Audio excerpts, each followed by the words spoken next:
Montreal, Quebec,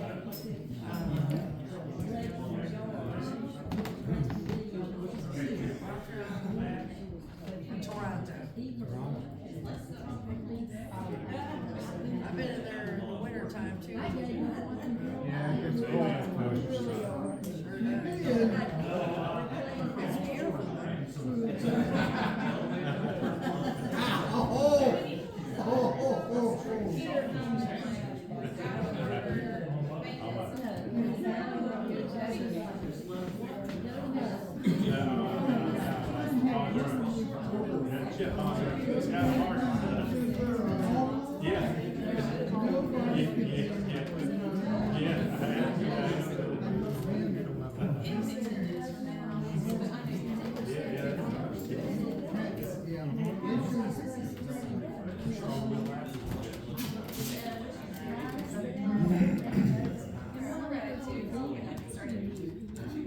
Alrighty, everybody. Good afternoon and welcome to the Mount Airy Museum of Regional History. Thank you for joining us this afternoon. Thankfully, we have beat out some of this rain, so thankfully it was dry when we all came in to visit today. But I want to welcome you all for joining us for our very first history talk of the season, 2024 here at the museum. We love doing these history talks. It is a way for us to connect you guys with your own local history, with your regional history, and keeping it free for the community, that there is not a price barrier between you guys and learning. We are happy to have my friend Tom here join us for this first history talk of the season. I'm sure many of you are very familiar with this man behind me. We are glad that he comes out and works with this museum quite a bit. He has done many history talks with us before, and hopefully we'll come back and continue to do many more of them. I won't take up too much of our time, and I will go ahead and let you get started. Well, y'all don't have anything else to do today, so we're going to talk about the Mount Airy and Eastern Railroad, Virginia and North Carolina Railroad, and who knows what else they called it over the years, which ran for, I guess about 25 years, we think. And you'll understand what I mean by that. Anyway, this is something that I've been doing for a long time. I brought my cohort in crime here, Chip Bonder over here, Horace's son, grandson of Porter, to help me. And we're going to talk about the railroad. Chip has brought all kinds of photos and pieces of the rail. He's built a little model of the railroad that you can come and look at. He does ask you not to touch the model of the railroad, but everything else you can do. We got some maps showing the railroad, the White Sulphur Springs, all sorts of things over here that you can look at. And I've written a book about this, which Chip wants me to revise. I think mainly so Chip can be in, but that's all right. So it's a dinky railroad because it's 3 feet. It's not a standard gauge railroad like you're probably used to seeing down here on Riverside Drive. This is a narrow gauge. It's 3 feet. And the purpose of this railroad, best I can tell, was to haul all the lumber, timber, out of Kibler Valley up in Patrick County and bring it to the furniture factories in Mount Airy. That was the main reason I think this railroad was built. But as you're going to see, we're going to talk about a lot of people who lived along this railroad and tell you some stories. Some of them are true, some of them are not. But that's what we're about today, and we'll get started. So the railroad, I think, came to Mount Airy in the late 1800s, 1880s, and here's a little map of it. You can see all the stops in the main line. Ended down here, I guess, at the quarry, and the train station's down there still on South Street. But there's what it looked like. And here's another map, and it's the white line you see running up through here to Mount Airy. And up there at the very top, you'll see the Mount Airy and Eastern. And this is kind of a route that it took from Mount Airy to Kibler Valley. So what we're going to do today is tell you the route it took, tell you some stories about the people who lived along it, and the history that we can tell about this railroad. And it's got Pettigo. Pettigo, you see up on this map. Pettigo, your great grand. My great grandfather was Dr. David Floyd Pettigo. Yeah. His father was Louis R. Pettigo.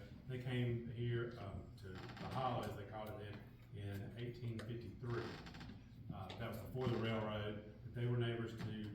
Stewarts, Jeb Stewart's family. They were next door neighbors. I think, my great-great-grandfather was the, county, surveyor. So we're assuming that that's how he found out about the property through Archibald Stewart, Jeb Stewart's dad. That's Pettigo Ridge, that's where. Pettigo Ridge, correct, that's where it gets its name from. I've always wondered. Right, we have a little white, or the two-story white house behind the store there. And that's the one, they built, I guess, either they bought a log cabin, or built a log cabin, and they built that house, or the main part, in, 1872, I believe. And they had the post office there, the Hollow Post Office, that was the original Hollow Post Office in the house. Wow. And then it moved up on top of the hill in, I think, 1960, when everyone, retired. Yeah, so And how far is it, Pettigo. If you go out Riverside Drive and go to the state line, like a quarter of a mile, you'll come to the Stewart, Laurel Hill, the birthplace of Jeb Stewart, and then you go around a curve, there's a little store there, and then down below the store, there is the White House. Oh, okay. Property there, to the right of the highway. Oh, okay. Trust me, Before you're you gonna get know to- more about it than you wanna know. Is that property before you get down to the bottom of the hill where the creek is? It's the property on the right. Yeah, Pettigo Cemetery is on the left, and Porter's Place is over there on the right. The Pettigos were Jeb Stewart's next door neighbors. They were there at the same time the Stewarts were, and went to school. I think Pettigo I think kids some and of the Stewart kids went to school together. I think they bought 400 acres for $900 back in 1853, and I think it ended up being 600 acres, because it was plus or minus. So I point out to you, Pettigo's on this, and Nunn is on this map too, if you'll notice. Well, Nunn is gonna be Andy Griffith's mama's family, and we'll talk a little bit about that too. I should talk more about that, but the Nunn, if you notice, the railroad has stations along the way, and usually the family names. And so, before we do that, this is my buddy Kenny Kirkman, and 20 years ago, Kenny and I got this crazy idea that we were gonna track the Dinky Railroad. Kenny's a railroad historian. He really knows his stuff. He lives over in Collinsville. Sometimes we can drag him out to these things, sometimes we can't. But Kenny knows all about railroad history. He's big in the Roanoke Railroad group that's up there, and he and I walked the 20 miles of this railroad over the course of 2 or 3 winters. We waited till the snakes and the brush was gone, and we walked it. And we pretty much, Kenny, between the two of us, we walked the whole railroad, we think. We're pretty close to the railroad. The problem with this railroad is because of modern development things, sometimes it's hard to figure out where it went. Chip has done some work here finding out where it did go. I created a monster. But I'll say this to you, the thing you do with history is don't hoard it. I could have said to Chip, no, you can see my pictures, no, you can't see nothing, but that's not the way you do it. If I'm not gonna live forever, somebody's gotta know this crap before I go. And, so I have created a monster. Sir. Personal issue, would you move so you don't creak on the floor? Oh, I'm sorry, I need to stay still. You've got one board. No, there's 2 or 3 up here, I think, there's 2 or 3. Thank you. People. Actually, I ought to come out where I can actually see this, but my clicker's not working real good. The thing you might not know about this railroad is if you go downstairs, there's an exhibit about the railroad here. And the Dinky is part of that exhibit. And you can see some things there relating to the railroad in the exhibit. They also, I guess, it's the main line of the railroad coming to Mount Airy, but there's a little piece of it that's the Dinky, and you'll see the White Sulphur Springs Hotel and some other things I'm going to talk about as we go along. But anyway, this is in the building, so you can go down and have a look at that. Tom, again, previous one, it talked about where the track was extended, and in that it said something about Goings, G-O-I-N-G-S. Yeah, Goins is up about where Ararat, Virginia, just a little bit past Ararat, Virginia, I believe. G-O-I-N-S. Yeah, G-O-I-N-S, which have been some of the people we grew up with up there. The office of the Mount Airy Eastern, believe it or not, was in the top floor of the Mount Airy Toy Factory.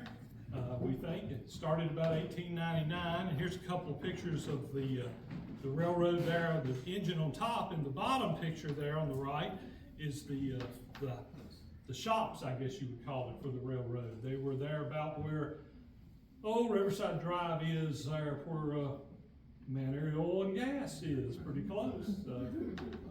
We'll get a plug in for Horace. But that's where that is, and we'll show you some of this stuff as we go along. So, best I can tell, it started beside the main line railroad there on Riverside Drive, where I would know is Quality Mills. Yes, sir. I think my history said that the hotel came before the Dinky Railroad, and that one of the reasons they built the Dinky was to get the tourists Yeah, out. we're going to get there in just a minute. I Oh, promise okay. you. We're going to get there.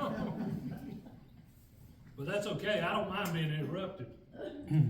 But this is where I think it starts. On this end, it starts there where the main line is today. And they had what we called, I believe, a Y, W-Y-E, where they could turn the train around. Some people like to think there was a turntable there. Esther Johnson argues with me about this all the time. But you can see on the map, the red line on the map over there is the route the railroad took. Now, some of this is estimating, some of it is we know for sure. But it's hard sometimes with this thing because it's been developed. There have been roads built, buildings, factories, all kinds of stuff that are causing it to be hard to find. And we'll talk a little bit about that. But the reason Esther, who you all probably know in the genealogical side, the reason Esther, I love showing this, Esther grew up there. That's where Esther grew up, right there on Riverside Drive, beside where the railroad was. And here she is flying her first airplane. But she had family there. If you see on the right there, that's some of her family at the railroad. So she actually grew up there, and we think the railroad is going to start right along Riverside Drive, where I guess Quality Mills or the carport places are today. But that's Esther as a baby there. We always, I actually showed this at the library with Esther present, and she didn't kill me, so I guess we had to keep it in there.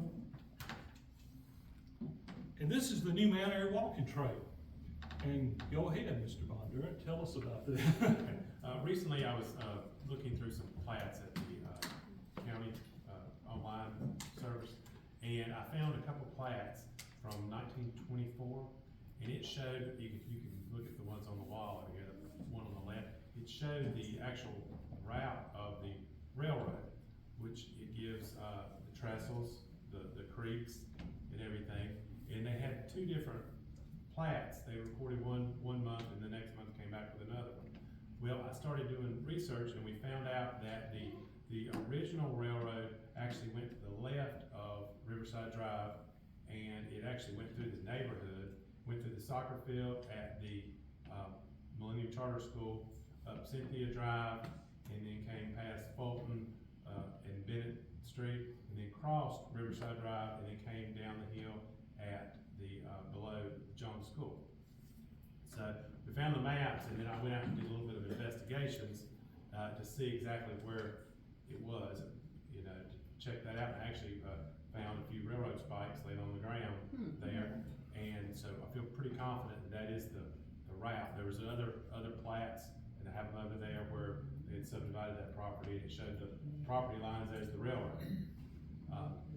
We found that part of it went near where the walking trail that was just redone, near the new really nice bridge there. If you come back this way, you can see something that looks like a roadbed. Well, I investigated that. It had been grown up with briars and trees there, but I was able to get through there and find a few railroad spikes there too. So we think that's what they did when they moved it over there in 1924, and we had heard that they had made it the standard gauge, which is a 4 foot 8.5 inches, to maybe make it easier for travel to pick up the lumber. We don't know how far they made it that wide. We're still trying to investigate that. We may never know, but we think that from newspaper articles, it said that they were doing that. And right here's some of the pictures of the walking trail spot. The railroad spikes there, the one on the left was actually found in, I think it was James Clements. I think he gave that to me, and it's rusted up. And the other one on the right, which we have both of them here, it's almost like a new spike. So I'm assuming that was probably a 1924 spike. And then also the soil may make a difference, because the first one was found in red clay soil. So it deteriorated a lot worse than the one found here in the sandy soil. And the other thing I've noticed over the years fooling with this thing is that the narrow gauge spikes sometimes are smaller than the standard gauge spikes. So you can kind of tell by the size of the spike which railroad you're dealing with on any given day. But that's pretty cool. He walked out there, and did you take your metal detector when you did? I did. I mean, these spikes are laying on top of the ground under the leaves, so it doesn't. After you find one, you just walk around and you find, well, there's another one. There's another one. So about every 20 feet. So. Yeah. The thing about this railroad is, if you're out looking for it, you can still find it. It's still there in many places, as you're about to see. So this thing's going to stay close to the river because it's a steam train, and they built all kinds of water towers for this train, and it's going to move pretty close to the Airy, although it's farther away than I thought it was originally when it starts off. Because it's a pretty good grade to go up by Jones School. That would be a pretty good grade. I think that's why when they were going to switch it to the narrow and to the standard gauge, that maybe why they went a different route, because it was too steep. And these things going would have been easy. Coming back might have been a little work. Might have been a little work. So you see on the map here, the red line is kind of where I think the train goes, and it's going to follow the Airy River up to about where the Bondurant, Jeb Stewart, Pettigo property is, and it's going to turn there and go up Clark's Creek. It's going to follow Clark's Creek up to what we call the crossroads, where the Squirrel Spur Road comes into Unity Church Road, if any of you are familiar with Airy. It's going to turn there and go down what I call Fall Creek. It's going to pass Greg Radford's house and go down and hit the Dan River. And then it's going to follow the Dan into Kibler Valley. So it's always close to water. It's always going to be fairly close to water. So here you go. The White Sulphur Springs, of course, was a resort hotel here from the early 1900s up to about 1955 when it burned down. And what I can only describe to you as the world's greatest chicken coop fire in 1955. But people rode the railroad. They meet them at the station, and they'd either carry them up there on a hack, a tram, whatever you call it, or they would take them over to the Dinky, and they'd ride the Dinky up to the White Sulphur Springs. And it ran on the, I guess, the west side of the Ararat, and the hotel's going to be on the other side of the Ararat. So it would take people there. And there was all kinds of excursions up to the White Sulphur Springs. You'd have Sunday school picnics. You'd have all sorts of things going. It's hard to imagine, I think, a resort hotel in Mount Airy like that. But I think at the height of this thing, it probably had 165, 200 rooms in it. It was 3-4 stories, depending on which version of it you get. And they had dancing, they had billiards, you could canoe. I mean, this place was a resort. Of course, the other thing you could do is drink that awful smelling water, which you can still do. Was it Calvin? What do they say? You only want you out there on Mondays, wherever. Yeah, Monday is when they want you there. You can go out there and look at it on Monday. Yeah, Marshall. In the front where the Ararat River is, at times they would have Christian baptisms there in the water. Oh yeah. I don't know if they made it a little deeper area or what. It was quite deep. Well, lately the Ararat, you ain't had to worry about making it any deeper. I'll tell you. Yes, sir. Where on that map on the right, where would the White Sulphur Springs Hotel be?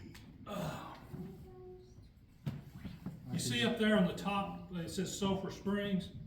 Okay. It's right across there. But now the railroad's on one side of the river, and the hotel was on the other side. So they had a bridge like they do today, and you cross the river. But what part, where exactly in Mount Airy was it built at? Well, you follow Riverside Drive. You just follow Riverside Drive up, and you're gonna go by everyone. This thing parallels Riverside Drive. I'm sorry, I'm not from here, But that's, that's why, I'm showing maps and stuff so you can see what it is. Yeah. This thing is, we have a whole Facebook page about this that has all the maps, all the pictures, or most of them anyway, about this. So you can go up and like that page and you'll see everything that you're seeing here today. But mainly you just follow Riverside Drive up until I tell you when to turn off. So 104 Riverside Drive. So that's what it does. But the White Sulphur Springs was a resort hotel here. I know this because my next book is going to be about the White Sulphur Springs. And this thing was a big deal, as Barney would say. It was big. It is amazing to me, all the people who come. It, though, runs into the same problem as the railroad's going to, is they can't make enough money to keep it going. So it will close down and new owners will take it, and they'll open it up and redo the hotel. The hotel burned twice, I think around 1905, and then again in 1955.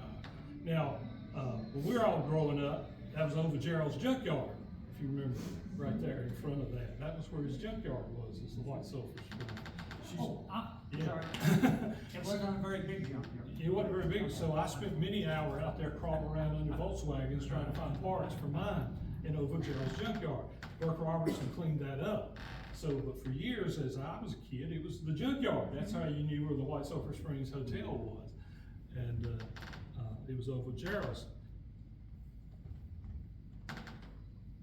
This is the Sparger House, which is right around the corner from the White Sulphur Springs. The Spargers were big tobacco enthusiasts, I guess you'd say. And this is Kenny out with my buddy Jane Tess. Jane has moved to Texas, but she owned that house for years and years, and she would let us go out there. And she had rails literally just laying in her front yard from this railroad. And again, we're following Riverside Drive up through here. Did you have a question back there, young man? No, I was just. Oh, I thought you were asking. I can't see well, man. I can't see you. So you're following Riverside Drive. The Spargers, like I said, had a huge tobacco business there at one point. You go up there today and get strawberries. They sell strawberries right across the road there. And I'll show you, this is one of my favorites. This thing follows Riverside Drive. This is Totsey Hill. Totsey, any of you know Bertie Gwynn? Bertie Hill Gwynn? Bertie's dad. That's Bertie's father right there. Totsey in his World War I uniform. I knew Totsey. He lived long enough for me to know him as a kid. And I got to know him.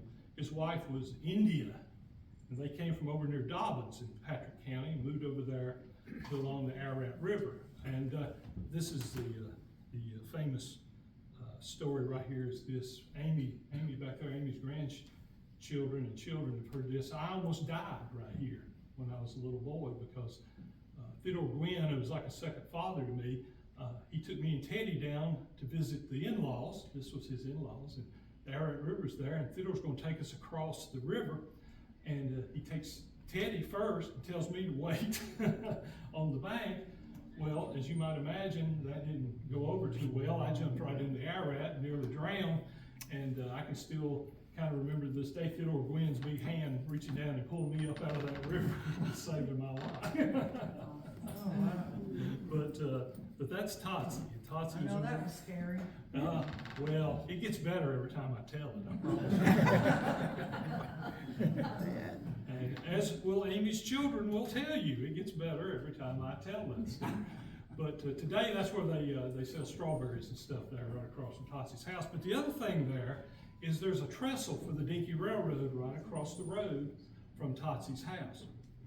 And what we found, Kenny and I did walking this thing, is there would be trestles that they'd be washed out in the middle because, you know, the wood or whatever would deteriorate or they'd take them up, and the creeks or the rivers maybe take them out too. So right across from Totsey's house is one of the trestles. And Chip's got a map over here that kind of tells us where he just found. I just saw this in the last week or two. So it marks where the trestles are. This one, I guess, goes up to the state line. Is that right? It goes up to the state line. So that's as far as it gets. But speaking of that, you go up a little farther, this thing's going to cross the state line, and it's going to follow Riverside Drive. It cuts right through the middle of what I think was Joe Bill and Edith Brown, where Wes Brown lives today. It goes across the Thompsons' property, and this is one of the trestles you see on the right here, right in front of Amy Sawyer's and Eric Sawyer's front yard. and it's still there. This is right across the road from the Jeb Stuart birthplace, where you turn in to go in there. So the railroad comes right up to there, and I was trying to think what it, you can kind of see the yellow lines on this map is what we've preserved at the Jeb Stuart birthplace. The red line is the railroad, and there's Jeb before and after with the beard. And here we go. Chip, the first chip bondurance slide of the day. We took about, what, 20 foot, would you say? 20 foot, and rebuilt it at the Jeb Stuart birthplace. Wes Brown, I think, gave Chip the rails, and we got the ties, put a little gravel down, and you can go up to the Jeb Stuart birthplace and see this thing today if you want to. And the guy holding the big sledgehammer there is John Alexander Stewart. He's Jeb Stuart's great-grandson. And he came to the encampment in October, and Chip had him down there knocking in spots. Be careful hanging around Chip Bonder. Tell him what you're going to do.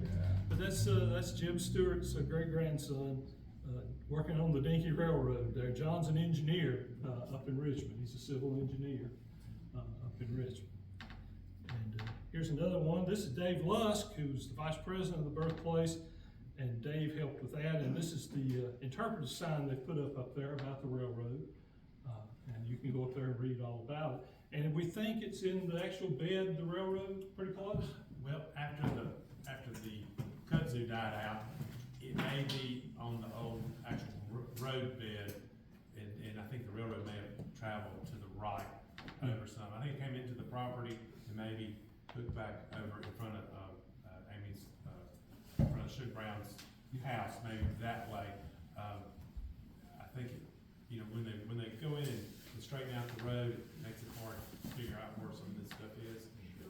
So, but you can, when looking over there, you can see a trestle across the road, which is probably about 300 feet from this. Yeah, give it somewhere around that. Yeah. So, we believe it's close to it. So but at least you see why Kenny and I went out in the winter and did this. There's right. no way in the summer you would be able to see a lot of this stuff. You wouldn't be able to see a lot of this stuff. So anyway, that's new interpretation we got up there. And that's Dave Lusk being a railroad man. So the railroad at this point is going to turn, and it's going to turn away from the Ararat, and it's going to cut across Chip's family's farm, and it's going to follow what we call Clark's Creek. And we're going to talk a little bit about some of the things there. Here's our second chip bondurance slide. We took a group last year out there, and we took a metal detector and we gave the kids spikes and things and let them walk it, because you can really tell where the railroad goes across Porter Chip's property.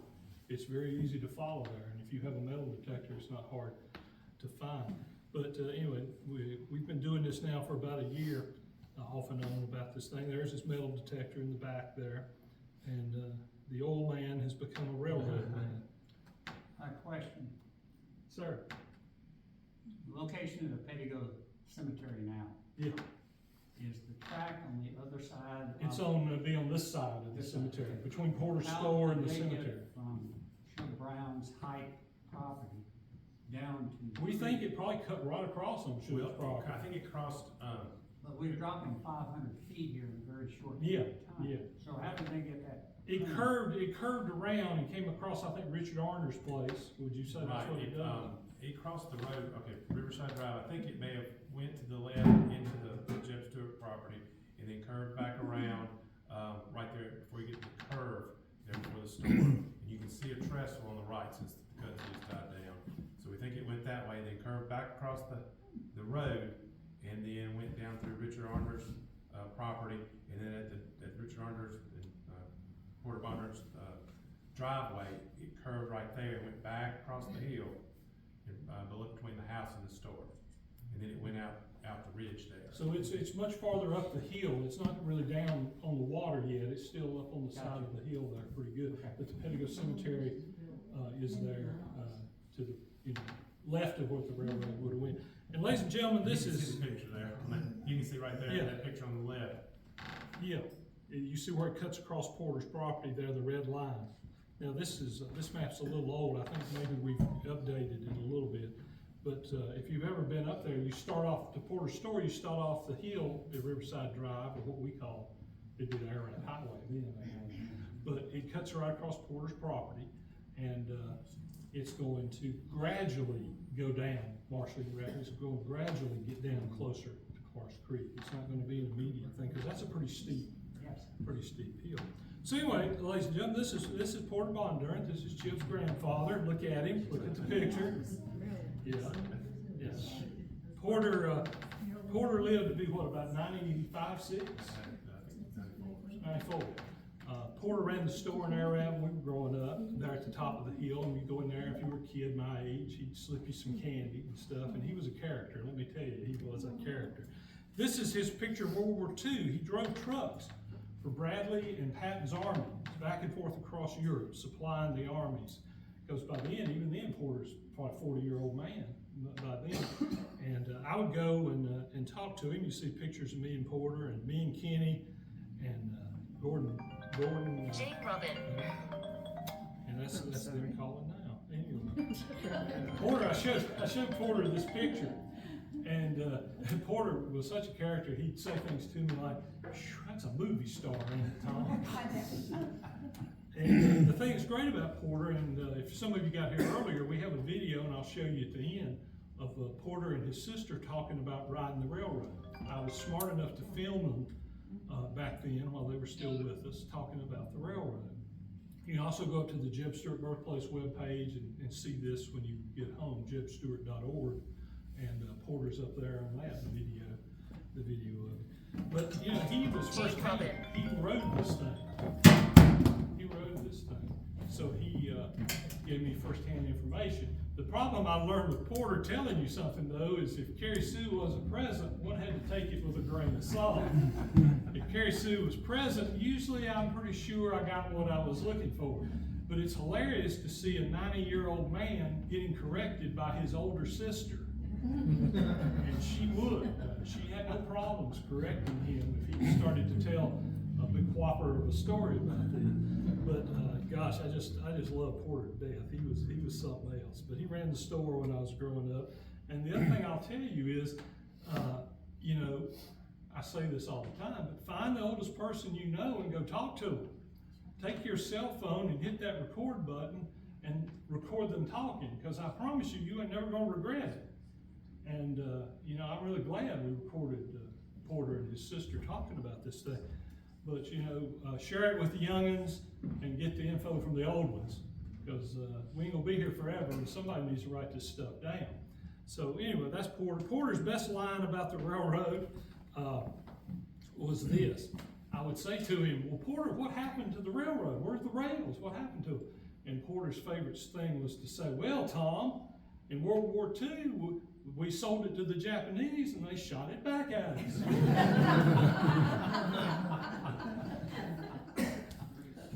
So that's life with Porter Bondurant. Oh man, don't tell your daddy all the stuff outside. But anyway, so the railroad now is turned away from the Ararat River. It's going up what we call Clark's Creek, Pettigo Ridge Road. Somebody was asking about Pettigo Ridge Road. It's following kind of Pettigo Ridge Road. And it's going to follow Clark's Creek as it continues up. Some of us are old enough to remember this maybe. Back before, you know, about the time of Andy Griffith's show, there was this Pettigo Junction. And they had a train and there was a water tower, and the lovely young ladies who lived at the Shady Rest would go swimming in the water tower. Well, so apparently did the Bondurant kids, from what I got. They would go and swim in the water towers of this thing. And there were at least a dozen, maybe 13 water towers along this railroad, because it's a steam train, it's got to have water. And they built that many. And I think in the map, does the map show any of the water? It shows the water towers on it between here. So anyway, if you're old enough to remember Petticoat Junction, it was I guess it's one of those CBS shows like Green Acres and all that.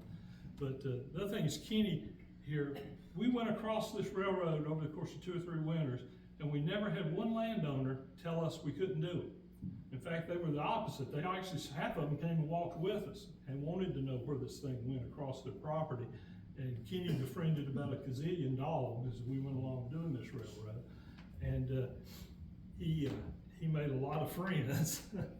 The other thing they did and this is kind of hard for us to imagine. This map shows it going along Clark's Creek, but there below Porter's house, if you ever go up there and look, it's a tremendous flat bottom there along Clark's Creek and the Ararat River. Well, what they would do in the wintertime, I find this hard to believe, but they did it. They had a pond, and you go up there and ice skate. And the railroad would take, I think, people up from Mount Airy, and they'd go up and ice skate on the Pettigo Pond or whatever it was. And today, this is a flat land. It's still, I guess you use it for hay anyway. Right. But they actually, did they dam the river or Pig Creek up? There was a mill there, I guess from 1890 to 1900 or 1905 or something. And it was a sawmill and I think a grist mill. And I found articles about they had used a turbine sawmill for that. So we're following the Pettigo Ridge Road, if any of you are familiar with that part of Ararat, and the railroad's kind of paralleling that. And of course it will leave the road in places. But as you see there on the top right, that's across Dwight Jessup's place. The railroad turns and goes across Dwight. These are Dwight's cows, who apparently were very interested in the railroad the day that we came out there looking at it. This railroad, just all these stories. I mean, we're ice skating. I don't think we can ice skate in Mount Airy today if we try. That would be, but they did. They did. So it's going to follow, as I said, Clark's Creek. For the most part of its journey is what it does, is follow Clark's Creek. And Clark's Creek and the Pettigo Ridge Road. And it's going to go up, and when I was a little boy, my parents lived on the Ararat Highway, and right across the road down the hill where I grew up was Clark's Creek. So the railroad was only within a mile of my mom and dad's house. So we'd go down as boys and walk through the woods, and there it was. We'd come across the Dinky as it cut across the Home Place Road. So it's going to cut across the Holly Tree Road, the Home Place Road, and those places as it continues on. Again, this is just a narrow gauge little railroad, and I think this picture here is kind of a double exposure, and it's a very weird picture. But if you go up and look at it, I think it's a double exposure showing them working on the Dinky. And again, Kenny's out there in the woods, and we're off the road now. We're kind of just following the creek, and we're going up what would be across the road from Blue Ridge Elementary. It'd be down the hill a pretty good ways from there. It's going to slowly make its way back up toward the road. Back of the high school. It'd be behind Boyd's Restaurant. If you went off behind Boyd's Restaurant and went down the hill there, you would eventually run into the path of the Dinky. It's following Clark's Creek. It's following Clark's Creek. And of course, this is hard to get to now because it's farmland and it's a pretty good ways off the road. But here's one of the best stories about this thing. This is Anthony Terrier, who still is, lives up in Ararat. And Anthony was all interested in this railroad. Anthony calls me one night and he says to me, "Tom, I think you need to come up here tomorrow. I found something." And I said, "Okay, great." So I called Kenny, and Kenny comes over from Collinsville, and we go up to Anthony's. And Anthony had uncovered a quarter mile of the Dinky Railroad, still there in the bed that it had always been. And he had a bulldozer, and he uncovered this thing. One of the stories about it I will share with you. Here's Kenny supervising. You'll see this. You'll see the bulldozer there in that picture. Anthony's out there trying to push this tree over, and the railroad is there. He's uncovered it. Well, he hits that tree with that bulldozer. Next thing I know, a piece of that railroad breaks off, about 3 foot of it, goes flying up in the air, about as high as the tree, and lands right in front of me and Kenny. I suggested to Kenny that it might be time to move back a little bit. And here it is. You can see Anthony and James Clement own this today, and it's covered up now. They covered it back up. They didn't pull it up. They just covered it back up after we got a good look and marked it off of where it was.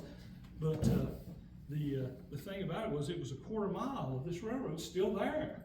And so we were trying to figure out what happened. How come that railroad is still there? Because most of it has been torn up and sold for scrap. Well, we think that the Clement brothers, who lived there then, got into an argument over who actually owned the railroad, because it's right on the property line. The railroad ceded it back to the landowners. they got an argument about who owned it, and rather than just divide it up or whatever, they just covered it back up and left it where it was. And we have more stories about the Clements as we go along here. But anyway, here's some pictures that Anthony actually uncovered, a quarter mile of this railroad, and it's still right there. If you're going up to Ararat, you go past Blue Ridge School and go up almost to the crossroads, and it's right behind Anthony and James Clement's house today. And here's one of my favorite stories.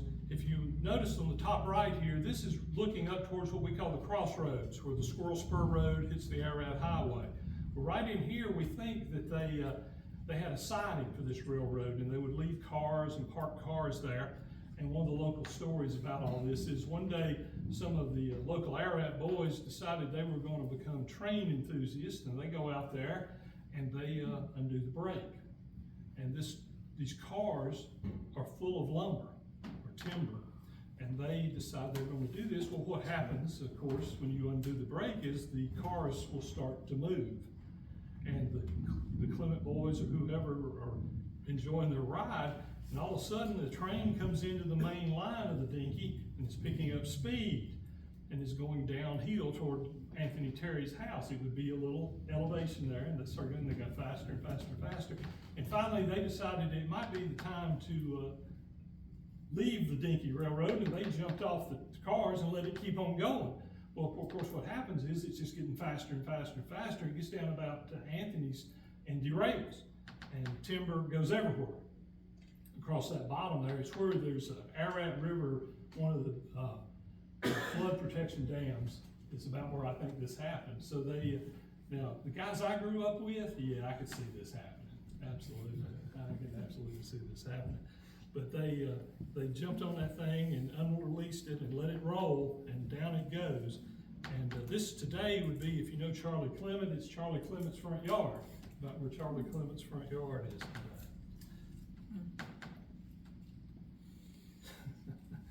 On the right here is Bobby and Romy Clement. Bobby's one of those people, when I was a younger man, she shared all her photos, all the Carrie Sue photos she had scanned them. Bobby had scanned them. Bobby, they're still alive. They live right there where the crossroads and the Ararat Highway hit. And there's all kinds of stories about that particular place there. The little white building you see there is the Clarks Creek School. This was one of the black schools in Ararat, because it was segregated when this railroad's coming by in the 1900s, and that school's still there. My favorite story about that is Fred Breen, who was an educator up there in Patrick County, was a black man. Fred couldn't go to Blue Ridge to school. He ended up being the principal at Blue Ridge. He's one of those guys, I wish I wrote a book about him, but I could never get him to do it. He was so humble, he didn't think it was a big deal. I thought it was a real big deal that he had done that. But that's one of the schools that Fred went to as a little boy. And again, another picture of the railroad on the top right there.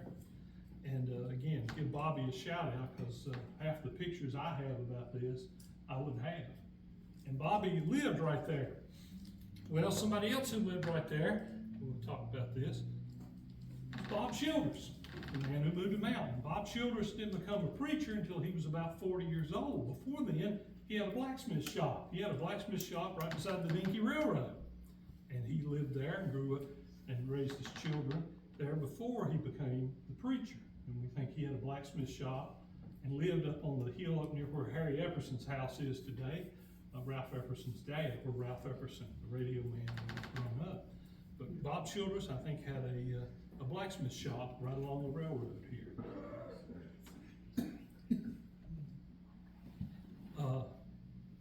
The railroad is going to turn off of Clarks Creek. It's going to turn across my buddy Darrell Clement's place. Darrell has a huge trestle on his property which washed out in the middle. It's the biggest trestle I've seen on this railroad, and he's got it. And the railroad's going to follow what we call Fall Creek. It's going to cross again the Riverside Drive, the Ararat Highway, and it's going to follow Fall Creek down and hit the Dan River. Now, if you've ever been over there to where the bridge goes over the Dan River, there it is. This was my neighbor. It's named for my neighbor Zeb Scales today. Zeb Zeb was in the U.S. Army. He was in Korea and in Vietnam. He, I think he got a Silver Star, 2 Bronze Stars, a Purple Heart. He was probably the most decorated soldier to come out of Patrick County, if the truth be known. And he was a deputy when, you know, we were growing up. Zeb was a deputy. Well, he grew up next door. I grew up next door to Zeb. And we go out waiting for the bus on very cold mornings like we've had recently. And if Zeb thought it would be okay, he would stop and pick me and his children and other kids in the neighborhood up, and we'd ride to Patrick County High School with Zeb. Well, Zeb was a deputy sheriff. He had a gigantic, big old Chrysler green monster of a car that would shake the windows in this building if he came out of the driveway. Well, one thing Zeb did was we would cross that bridge, he would always tell us, you know, I helped build this bridge. And, you know, I do that now. I try to aggravate children and grandchildren with my stories over and over and over again. Well, he did that to us. So Zeb passed away. I got him to name the bridge after him. And he's the most decorated soldier, I think, from Patrick County. He's Zeb Stewart Scales. He was Command Sergeant Major. And he always said that when he was born, he was supposed to be Jeb Stewart Scales, but they messed it up at the hospital and he became Zeb. I don't know if I believe that. The map you see, this is where the Dinky starts to get a little interesting. There's several versions of the Dinky. We think the original version follows the Dan River all the way into Kibler Valley.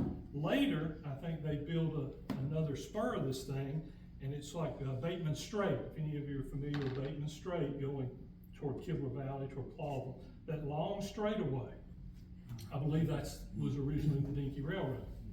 And it'll cut off and head over toward Kibler, but originally that's the railroad going up Bateman Strait. This area was called Meadowfield, where the bridge crosses the Dan River. There's a giant flat thing placed there. It's where Jenny Puckett grows pumpkins today, I think. But there used to be a huge industrial complex right there, sidings for the railroad and all kinds of things. And lo and behold, ladies and gentlemen, Geneva Nunn lived there. And you remember on the first map it showed Nunn. This is what we call Meadowfield. This is Andy Griffith's mother. And she lived there at Meadowfield. And the railroad had a huge assembly area and sidings and all kinds of things. I think they staged stuff there.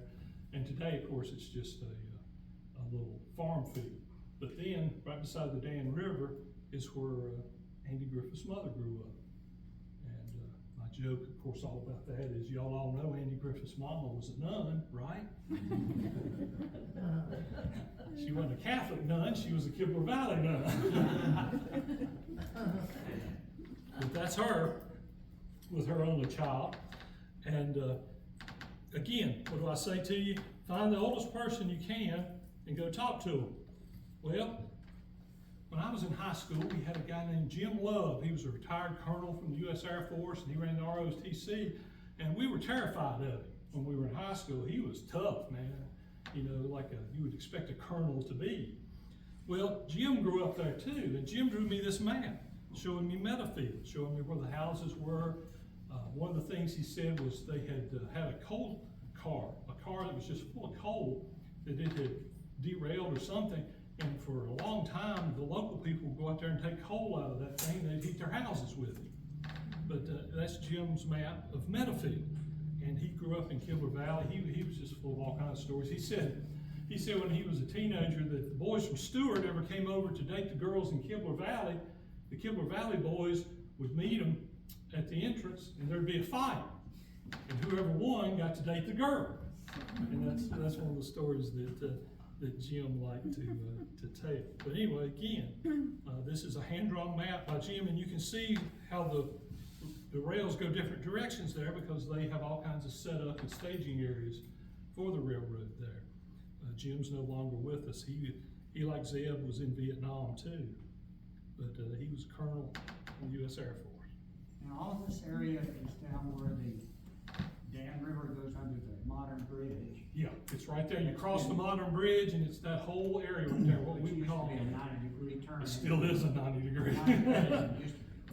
See, that field there is where all this activity Yeah, that field there to the right, going toward Kibler, is where all this would have been. If you go there to that bridge, and to the left of that bridge, if you go, you can still see the path of the Dinky. It's just about pristine there. Now, there's no rails, there's nothing there, but the bed of it is just about perfect. You can walk from that bridge back up to what we call the Sawmill Road, which is going back toward Airy. And right in there is the railroad bed, and it's just about pristine. You could put a walking trail in there tomorrow if you went in there. It's cleaned out, and Kenny and I walked across this. The thing, remember, the railroad has come down Fall Creek and it's hit the dam, and it now is following the dam back into Kibler. Well, it comes right by that bridge and goes on the, what we would say, I guess, would be the eastern side of the Dan River, and follows the dam up to Kibler. It would go up Sawmill Road where the Packs live, and you can't go all the way through there. Kenny got permission to walk all the way through there from them. They let him go. And it'll come out over there like on Squirrel Creek, pretty close to Squirrel Creek Road, over in there. You lost me on that one. Well, go to the Sawmill Road and follow it to its ends, Marshall. So You'll this figure it- Dinky Road went through Puerto Rico, Canada, Mexico, and Cuba? No, no. Oh, okay. No. That's just the advertising. This is a book about all of that, and it's mentioned in the book there from 1906. It's a guide to railroads all over the country. Oh, okay. It's a guide to railroads all over the country. Again, a couple of pictures of the Dinky that, one not too good, one very good, of one of the trestles there. But this thing, like I said, it's only gonna go about 22 miles between here and Kibler Valley. And this is, I think, Kibler Valley. This shows what it looked like. It's one of the rare pictures. I've never seen another picture like this where it shows them actually in the railroad in Kibler Valley. Now, if any of you have ever been up to Kibler Valley, you know you can go all the way up to the powerhouses on the Dan River. The powerhouses are about 20, 30 years after this railroad. We don't think they never used the railroad to help build the powerhouses. They're much later, a couple of decades later. But this is a very rare picture of Kibler Valley. This is why this railroad was built. It was built so they could cut the trees down and haul them out of Kibler to Mount Airy to put them in the furniture factories. And now Kibler at this point has never been cut, I don't believe. I think you would have gone in here. This is the age where the chestnuts are still there, the trees, the chestnut tree. There would have been massive trees in this valley. And this thing's main purpose was to do that, was to cut these trees down, haul them to Mount Airy. And some of the things I've been talking about really gets away from the real purpose of it, but that's why it was built. They wanted to clear cut Kibler Valley. And the guy who was kind of ramrodding that was a dude from West Virginia, and his name was Kibler. So that's why it's Kibler Valley, I think, today. And this, again, is a rare picture. The other thing about this is you go up there, Danube Presbyterian Church is there today, and we think the railroad helped them build this church. And it's still there as you go into Kibler Valley, and we think they helped them build this. The railroad ends right here, I think, beside the church, with another what they call a Y, W-Y-E, where they could back it up, load it with timber, take it back to Mount Airy. And here's some pictures of Danube over here. Today it's beautiful. It's a brick church there. Just a beautiful sight along the Dan River. The Dan River is right there. You're looking at it right there. Now, the thing you run into, though, with the Dinky is you got to be careful, because every once in a while you'll run into maps and information that aren't exactly right. And if you look at this map here, you can kind of see the Dinky. They got the Dinky going to Meadows of Dan, and all up past Lover's Leap, and just all sorts of places. This map is not correct. So you got to be careful when you're dealing with this stuff, because not everybody's memory is as good as it could be about this. And again, here is the exhibit downstairs here in the museum that shows the White Sulphur Springs. One of the things that the railroad did was they do excursions on the weekends, and they would take excursion trains from Mount Airy up to Kibler Valley.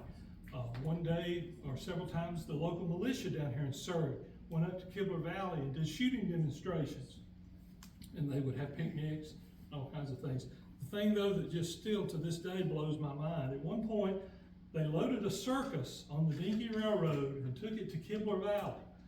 I don't know what Ringling Brothers was doing that day, but this is the circus. And they took it up to Kibler Valley, and apparently the flat there beside the church, they had a circus in Kibler Valley. Don't ask me why or what that was about, but they would do excursion trains up to Kibler, and that was one of the stories that still blows my mind. This is the house that's still there, the Collins house. It's still there beside the church, and you could ride the train up to Kibler Valley, and you could spend the night in this house.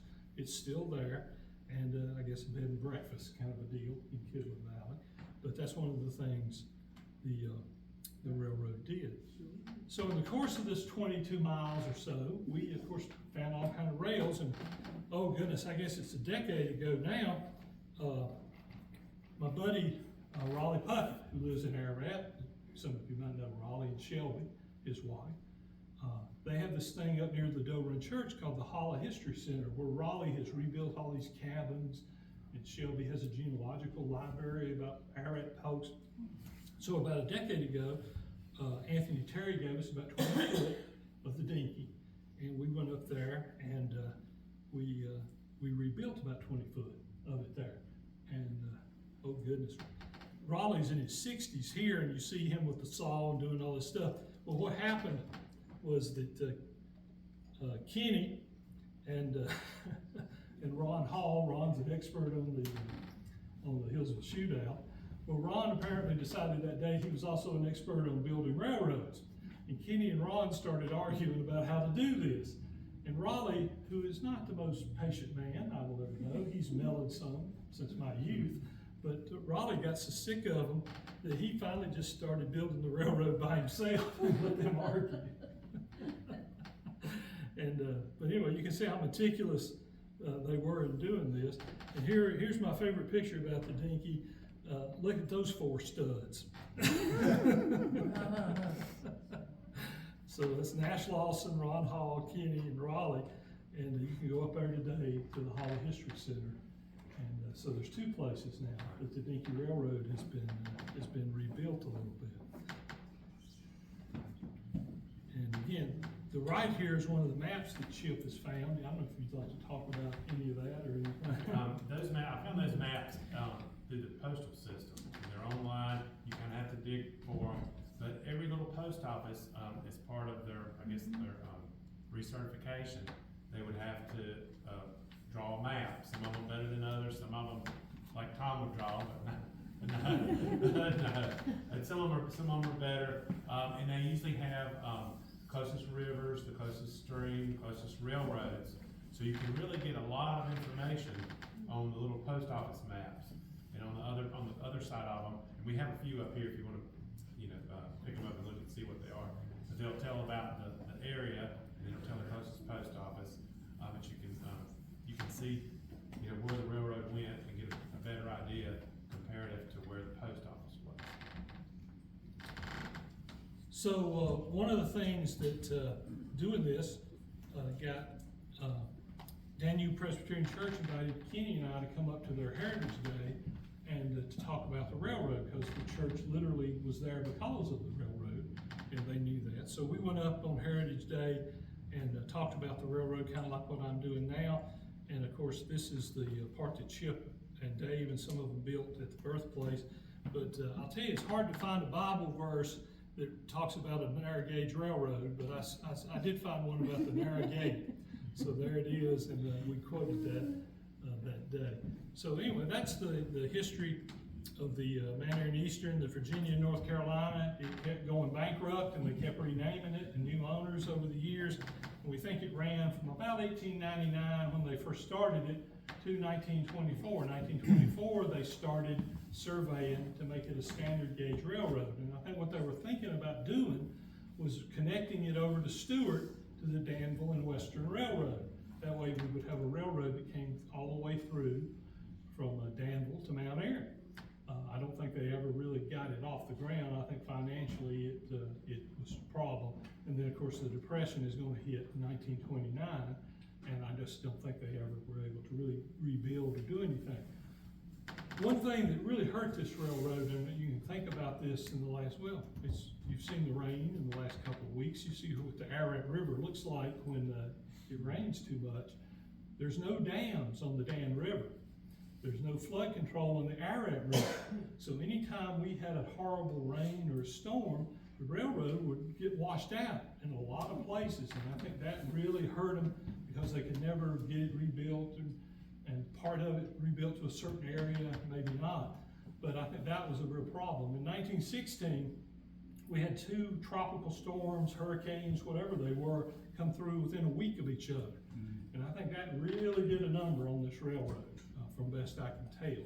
But they kept going, and like I said, they were surveying it in 1924 to possibly connect it up to the Danville and Western. So, this is a Facebook page that I have that you can go up. It's got everything you've seen here today is on this Facebook page. If you're friends with me, or you just type in Mount Airy and Eastern Railroad, you will find it. I had Chip is talking about maybe doing a web page about this at some point. So, but anyway, that's the Dinky Railroad, and if anybody has any questions, we'll try to answer them. Chip has brought a lot of pictures in his exhibit about the railroad. We got a lot of maps over here, so if anybody has any questions, we'll be happy to answer them. But anyway, I appreciate your attention. Yes, sir. Do you know any of the history of the other Dinky Railroad? Well, there's Dinkies are all over the country. They're narrow gauge. Well, there's one still operating in Princeton, New Jersey. Started in 1865. Yeah. And it runs still today. I think maybe, I might be wrong, the Durango and Silverton out in Colorado, I think is still an narrow gauge. Well, you're forgetting Tweetsy now. And Tweetsy, of course, we can never forget Tweetsy. I've ridden the Durango and Silverton because my favorite Yankee general, William Palmer, built there out in Colorado. Palmer came here with Stoneman's Raid in 1865. But the Dinky's kind of synonymous for narrow gauge, so there actually are quite a few all over the country. Yes, Marshall, go ahead. You talked about the standard gauge went out of Mount Airy a few miles, I'm not sure. Did the cars on the train, were they dual wheel, a set inside near and another set outside, or did they get? I think they were all narrow gauge. They were all built for narrow gauge railroad. So they got 3 or 4 miles from the factories, and they had to unload it, take it all the way down to the factory district. Well, yeah, they would have brought the timber in from there and unloaded it right where Quality Mills would be today, and I think they would have hauled it from there. I'm not sure how they did that exactly. If the modern train track is, yes, sir. Do you have a comment on that? One exception is one of the engines.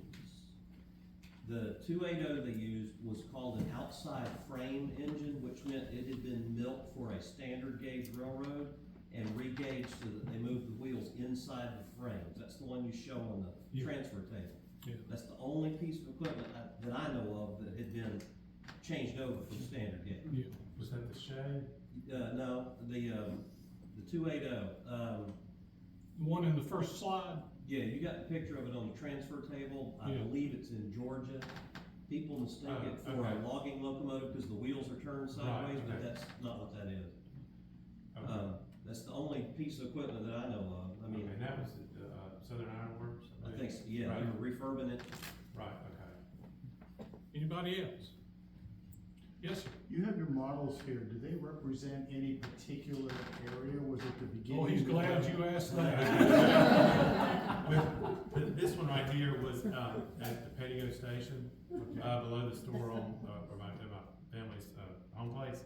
Because after watching the video from my Aunt Claire Sue, she talked about there being a station platform out there and having a big scale, and that's where they would get on the rail on the Dinky.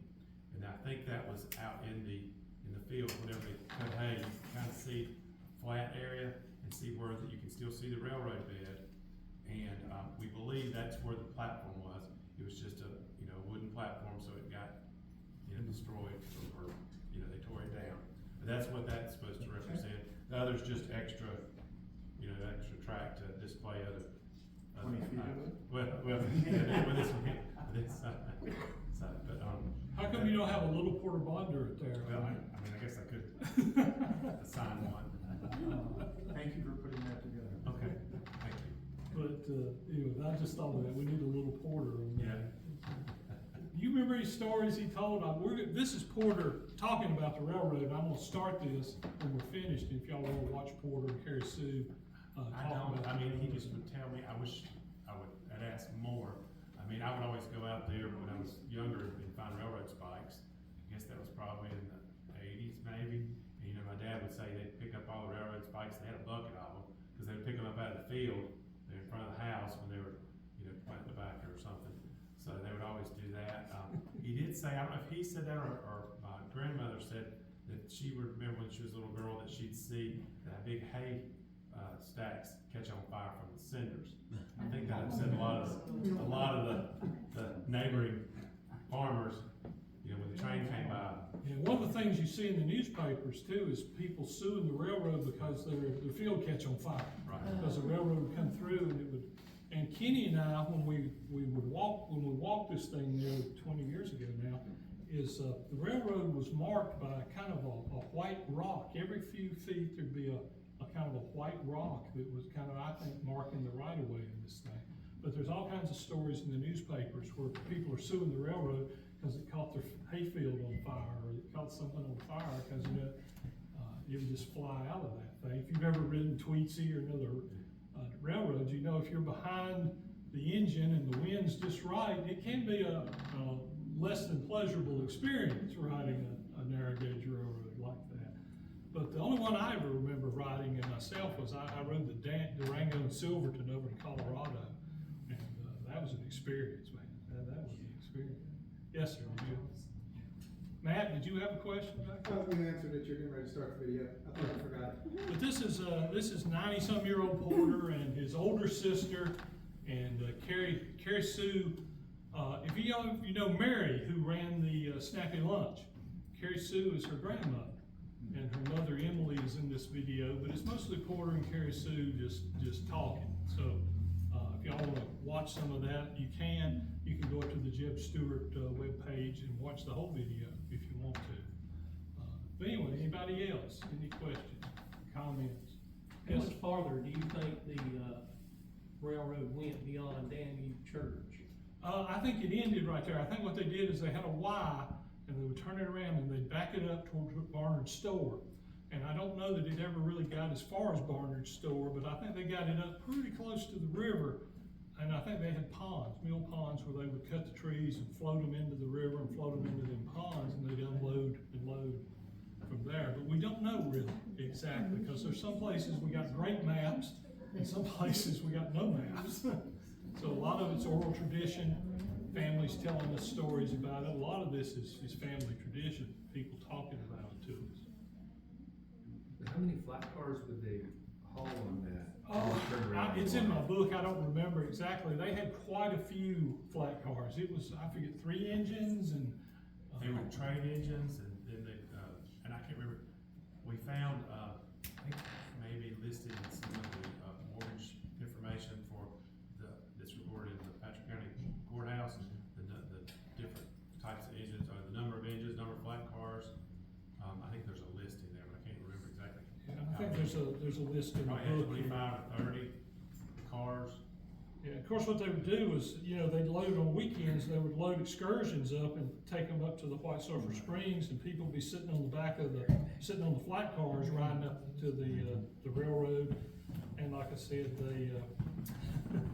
they took a circus to Kibble Valley. I still marvel. Did you have a question? Yes, what's the purpose of the railroad? To haul people or to haul lumber? To haul timber out of Kibble Valley.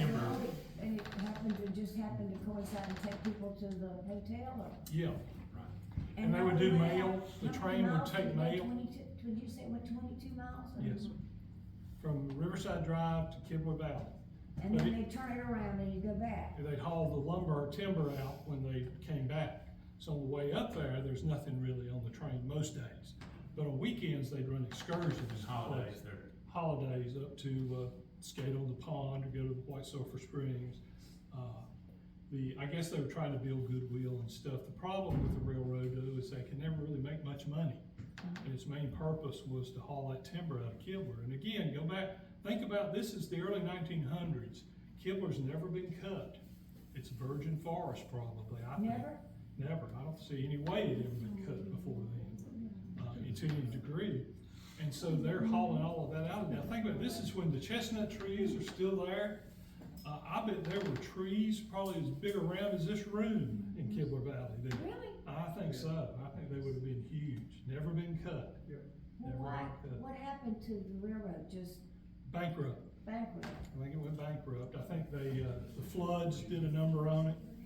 And I think they tried to turn it into a standard gauge, but they ran out of money and the Depression hit. So then Danville comes in a few years later and is gonna build the powerhouses. Well, the railroad would have been perfect, but the railroad's gone.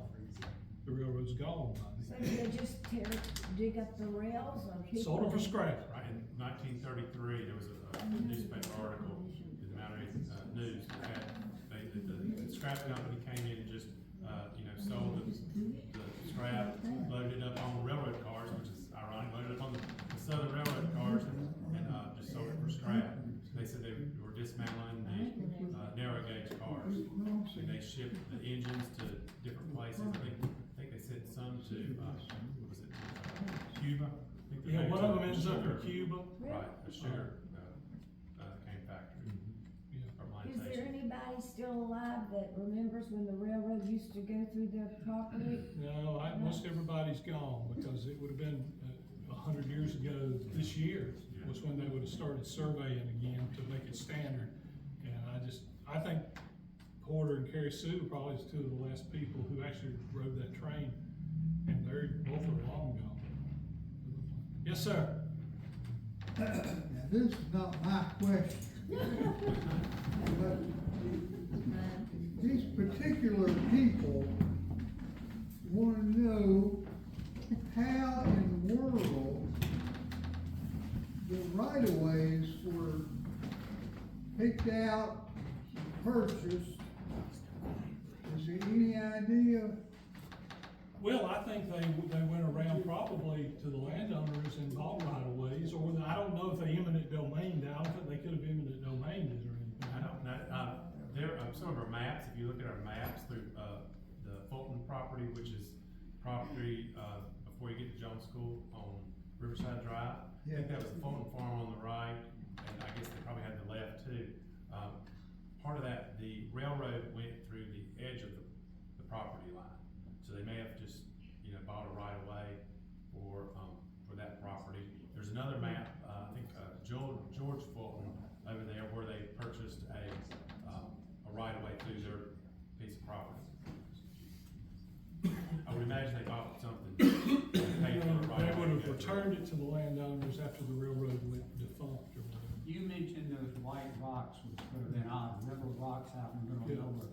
Was that all along the 22 miles or just? Me and Kenny walked it, we'd see them every so many feet, there'd be another one in white rocks, and we kinda started wondering, well, that's kinda weird. How Were come? they like 20 feet apart?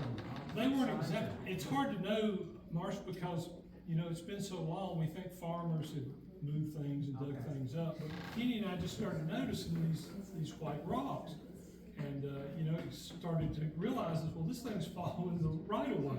And they also used big trees for corner markers. Yeah, but with the white rocks is one thing I remember us knowing, and the thing was, you can still to this day walk this thing and you'll find coal cinders and stuff still there along the path of this railroad. It's not hard to find. One interesting thing that you mentioned about the rocks, on the map up there, it's marked like a 1 mile point, 2 miles on that map there. So it would be interesting to go and try to find that point, see if there was a big rock or something, some kind of marker. But these rocks weren't very big. They weren't been as big as this podium right here. But we just started noticing them. Right. They seemed to be every so many feet there would be another. And it was like, there's no way they just naturally, occurred like that. Yes, sir. Would they have used full-size engines, or would they use something like a train yard engine? That I don't know. Mark, you got any idea? Smaller engines, narrow gauge engines tend to be smaller on the whole. It's sort of like the difference between a semi-truck and a four-wheeler. And, they're still trucks, but you need smaller ones. They turn tighter radiuses and they In the pull less book, I power. have have all the equipment listed, I just can't remember it all anymore. I just can't remember it all. And since it was a narrow gauge railroad, they could, manipulate a little bit steeper grade. Yep. And it was easier for them to just lay down track, and it didn't have to be as smooth as the standard gauge on that. And sharper curves, Yeah. like, imagine a semi-truck, how much room it needs to make a right-hand turn, whereas your car can do it in a lot less space, same deal with the narrow gauge railroad. And there's probably some very curvy places they're having to deal with on this thing, because it gets into some pretty rugged country when you closer, I think you get to Kibble Valley. It gets a little bit rugged. Anybody else? I may have missed it, but, before you get to Pettigo, right there obviously had to be a bridge that they crossed to Ararat. to get Well, to we the think, side. they're on the side of the Ararat where they didn't have to. Now, if you go back down toward Riverside Drive, I think they had to cross Well, there. actually, I think per the map there, if you look at the map, there was, I think it's 120-foot bridge. Yeah. At the Ararat, the Ararat's shown on that map. Now, we don't know exactly where it is. Is it where the bridge is now? Is it to the right or left? We haven't done enough. I've always investigation thought, to you know say. where the bridge on the Ararat River coming up Riverside Drive, about a mile before you get to the state line, I've always thought that there were signs of a bridge a little bit to the right of that, but it would have, but once it got over there, they never had to cross the Ararat again. They usually stayed on one side of it, like at the White Sulphur Springs. They're on the west side, I guess you'd say. And I think the only time they probably ever crossed there, it's pretty close to where the modern road bridge is today, I think. Or maybe right there where the modern road bridge is. Pretty close, pretty close. And that's near where you go up to Crossing Hands. Past Crossing Hands, past Crossing. This would be more like up near, you go past Stovall Gerald's and up there, right before you get to Rabbit Ridge, where you turn to go up Rabbit Ridge, where the big bridge is over there. On the right. Yeah. Right. I think that's where they would have had a pretty good sized bridge, which I think's on that map right there. Anybody else? Thank you very Yes, much. Mr. Brown, what? Was there an actual stop at White Sulphur Springs? Was there a little platform built or something in that area, do you think?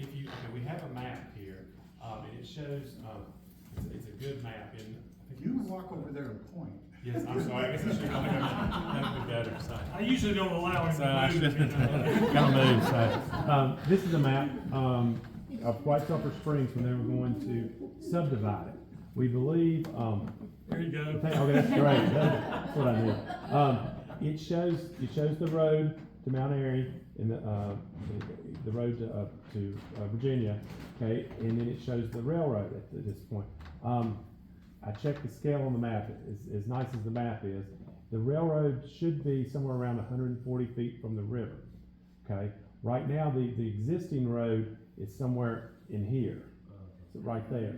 So, if you ride through there, you can see where they cut it out when they redid the road in the 30s.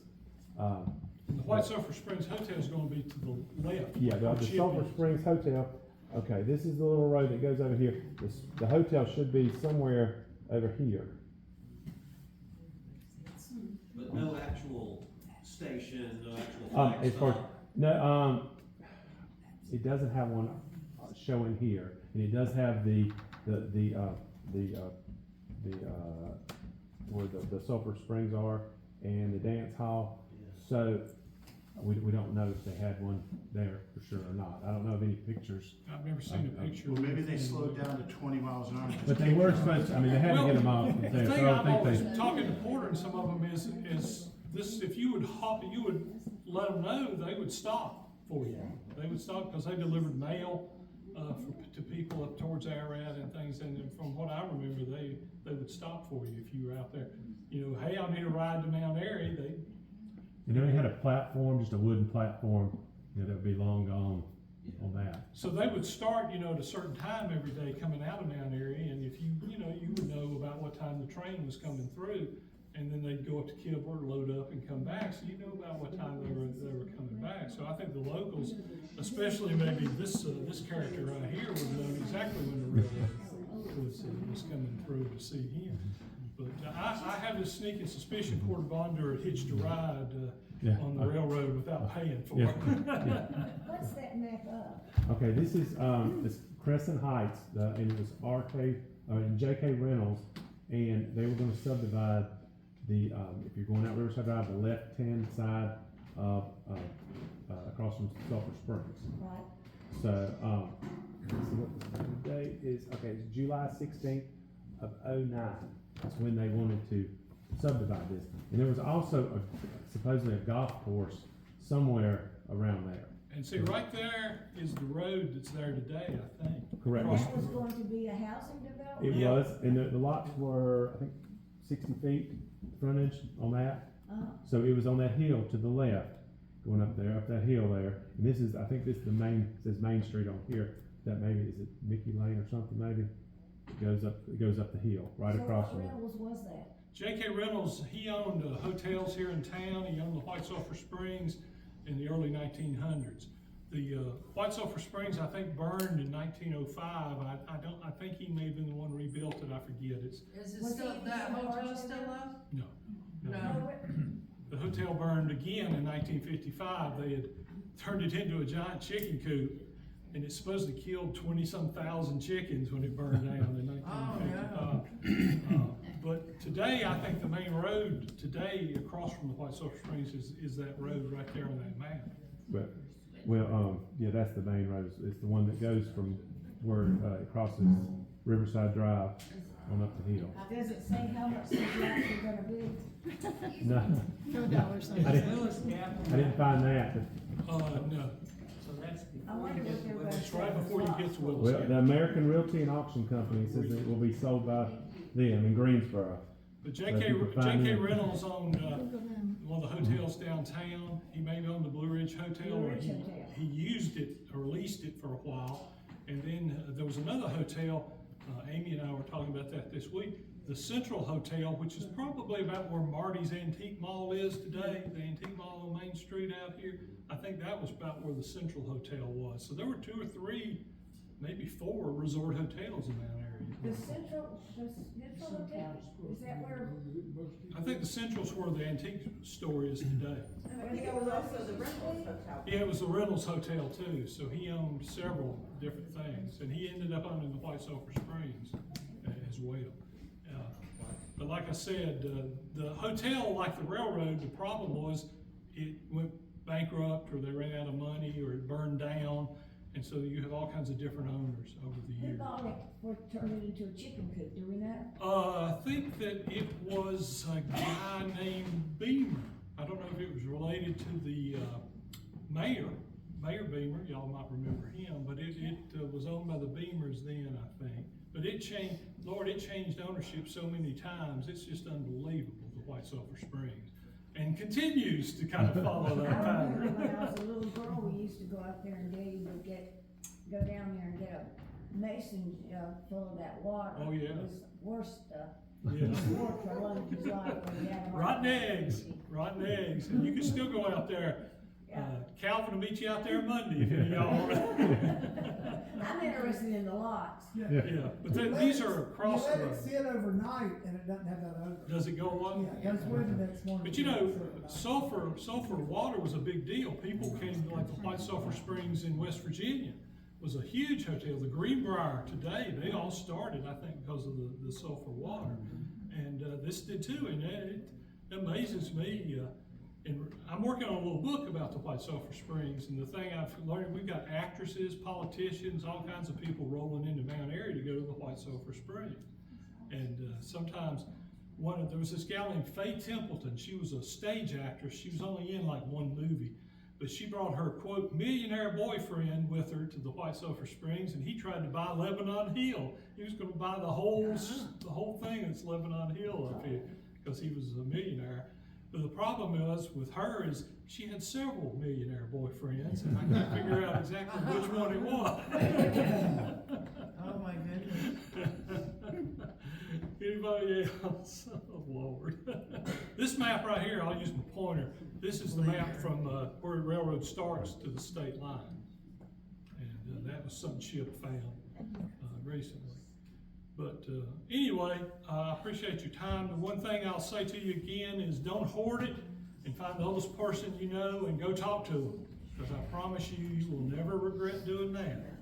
And we'll just let the man have the last word here today.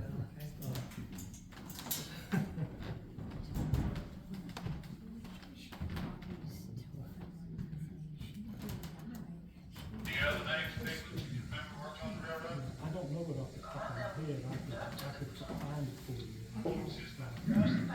I'll send it to Marshall. But I wouldn't know what it